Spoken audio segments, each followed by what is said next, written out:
ಶಿರಡಿ ಸಾಯಿ ಗುರುವೇ ನಮಃ, ನಿತ್ಯಕಾಯಕ ಶಿವೇ ನಮಃ, ಸೂರ್ಯದೇವಾ ನಮೋ ನಮಃ, ಸಂಖ್ಯಶಾಸ್ತ್ರ ಶಿವಂ ನಮಃ, ಸಂಖ್ಯಶಾಸ್ತ್ರ ಶಿವಂ ನಮಃ. ಶಿರಡಿ ಸಾಯಿ ಗುರುವೇ ನಮಃ, ನಿತ್ಯಕಾಯಕ ಶಿವೇ ನಮಃ, ಸೂರ್ಯದೇವಾ ನಮೋ ನಮಃ, ಸಂಖ್ಯಶಾಸ್ತ್ರ ಶಿವಂ ನಮಃ, ಸಂಖ್ಯಶಾಸ್ತ್ರ ಶಿವಂ ನಮಃ.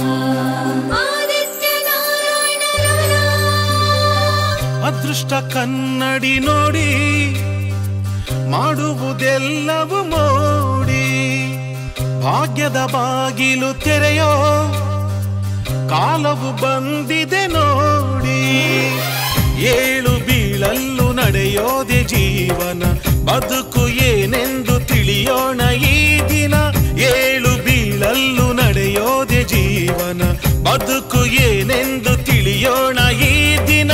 ತಡಮಾಡಬೇಡಿ ಚಿಂತೆ ಹೊರದೂಡಿ, ತಡಮಾಡಬೇಡಿ ಚಿಂತೆ ಹೊರದೂಡಿ. ಅದೃಷ್ಟ ಬೆನ್ನ ಹಿಂದೆ ಇದ್ರು ಚಿಂತೆ ಯಾಕೆ ಸುಮ್ಮನೆ.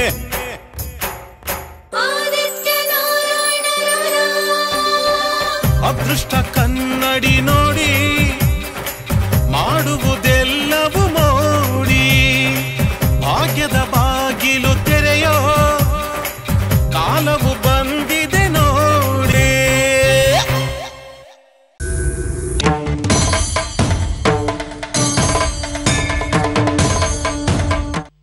ನಮಸ್ಕಾರ ವೀಕ್ಷಕರೇ, ಸಂಖ್ಯೆಗಳ ಬಲಾಬಲ ಅದೃಷ್ಟ ದುರಾದೃಷ್ಟವನ್ನು ತಿಳಿಸಿಕೊಡುವಂತಹ ವಿಶೇಷ ನೇರ ಪ್ರಸಾರ ಕಾರ್ಯಕ್ರಮ ಅದೃಷ್ಟ ಕನ್ನಡಿಗೆ ತಮಗೆಲ್ಲರಿಗೂ ಆತ್ಮೀಯ ಸ್ವಾಗತ.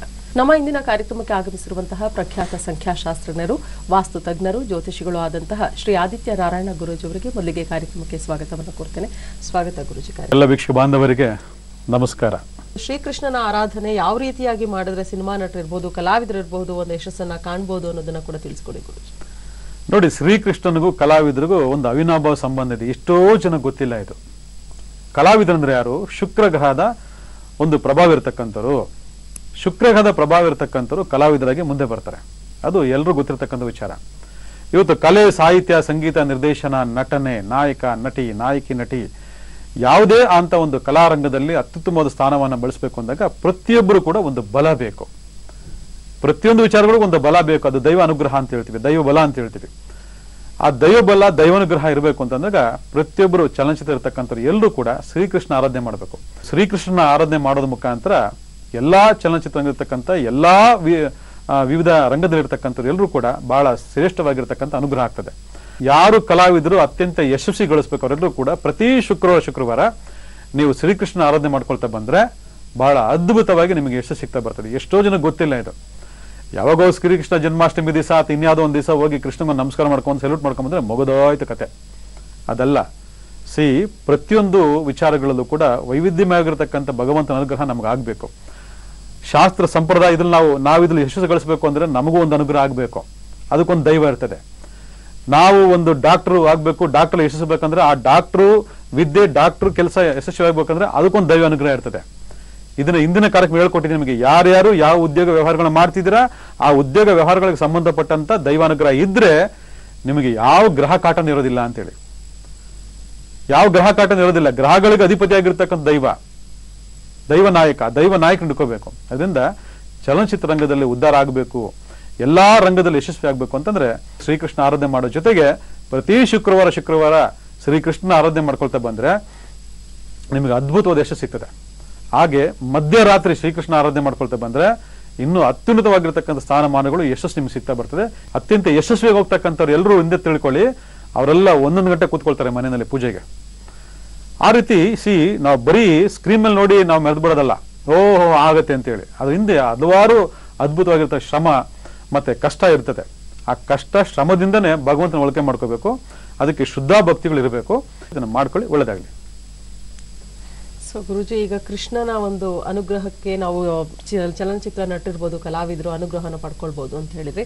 ಹಾಗೆ ಆರ್ಥಿಕ ಸಂಕಷ್ಟ ನಿವಾರಣೆ ಕೂಡ ಕೃಷ್ಣ ಮಾಡ್ತಾನೆ. ಯಾಕಂದ್ರೆ ಅವನು ಹುಟ್ಟಿದಾಗ್ಲೇ ಸ್ವಲ್ಪ ಸಂಕಷ್ಟದಲ್ಲಿದ್ದಂತಹ, ಸೆರೆವಾಸದಲ್ಲಿದ್ದಂತಹ ದೇವಕಿಗೆ ಜನಿಸಿ ತಂದೆ ತಾಯಿ ಸಂಕಷ್ಟಗಳನ್ನ ಪರಿಹಾರ ಮಾಡಿದ ಮಹಾಭಾರತದ ಸೂತ್ರಧಾರ ಅನ್ಸಿರೋ ಕೃಷ್ಣ ಬಹಳಷ್ಟು ಜನರ ಸಂಕಷ್ಟಗಳನ್ನ ಪರಿಹಾರ ಮಾಡಿದ್ದಾನೆ. ಹಾಗೆ ಬೇರೆಯವರು, ಸಾಮಾನ್ಯ ವರ್ಗದ ಜನರಿಗೆ, ಈಗ ಎಲ್ಲರೂ ಕೂಡ ಶ್ರೀಕೃಷ್ಣನ ಆರಾಧನೆ ಮಾಡೋದು ಕಡಿಮೆ. ನಾವು ನೋಡಿದ ಹಾಗೆ ಈಗ ವಿಷ್ಣು ಆಗಿರ್ಬೋದು, ಶಿವ ಆಗಿರ್ಬೋದು, ಬಹಳಷ್ಟು ಜನ ಆರಾಧನೆ ಮಾಡ್ತಾರೆ. ಆದ್ರೆ ಶ್ರೀಕೃಷ್ಣನ ಆರಾಧನೆಯನ್ನ ಸಾಮಾನ್ಯವಾಗಿ ಯಾವ ರೀತಿಯಾಗಿ ಮಾಡಬೇಕಾಗುತ್ತೆ ಅನ್ನೋದನ್ನ ತಿಳಿಸಿ.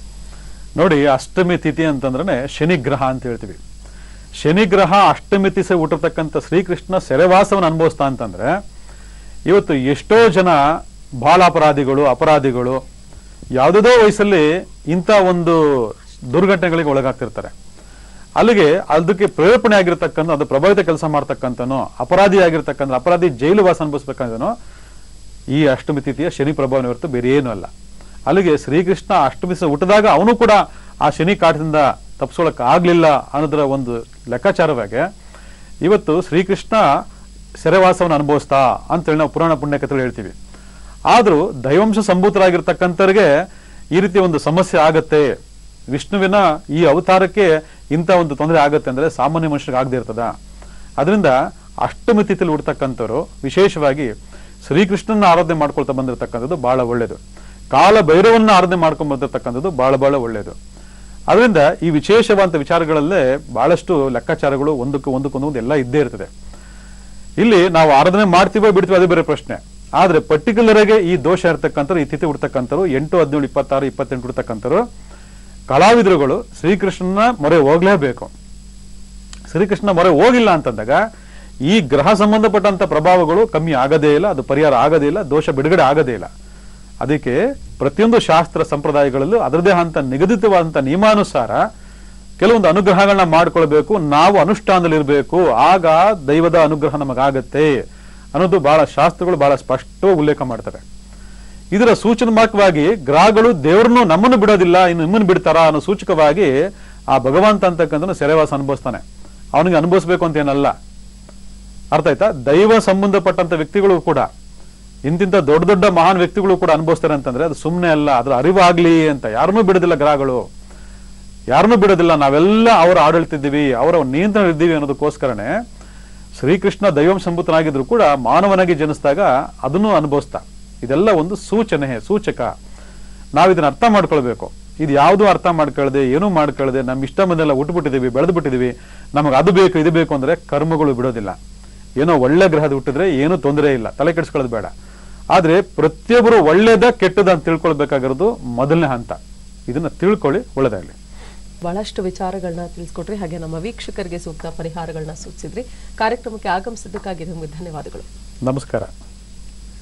ಮುಂದಿನ ಅದೃಷ್ಟ ಕನ್ನಡಿ ವಿಶೇಷ ನೇರ ಪ್ರಸಾರ ಕಾರ್ಯಕ್ರಮದಲ್ಲಿ ಮತ್ತೆ ಭೇಟಿಯಾಗೋಣ. ವಂದನೆಗಳು.